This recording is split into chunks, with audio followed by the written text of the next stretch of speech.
અને શ્રી અમૃતજી ઠાકોર। માન્ય અધ્યક્ષ, આપના માધ્યમથી માન્ય મંત્રીશ્રી પાસે જાણવા માંગુ છું કે મધ્યાહન યોજના હેઠળ એક બાળક દીઠ 5 રૂપિયા અને એક બાળક દીઠ 7 રૂપિયા ખર્ચ કરવામાં આવે છે, તો આમાં કઈ વધારો કરવા માંગો છો કે કેમ? માન્ય અધ્યક્ષશ્રી, ભારત સરકારે નિયત કરેલ મટીરિયલ કોસ્ટમાં 60% કેન્દ્રનો હિસ્સો છે અને 40% રાજ્ય સરકારનો હિસ્સો છે।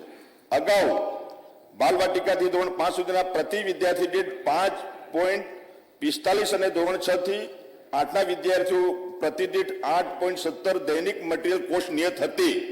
માન્ય અધ્યક્ષશ્રી, જેમાં અનુક્રમે 0.74 અને 1.12નો વધારો થતા 13/2/2025 થી બાલવાટિકાથી ધોરણ 5 સુધીના પ્રતિ વિદ્યાર્થી દીઠ 6.19 અને ધોરણ 6 થી 8ના પ્રતિ વિદ્યાર્થી દીઠ 9.29 દૈનિક મટીરિયલ કોસ્ટ નિયત કરવામાં આવેલ છે।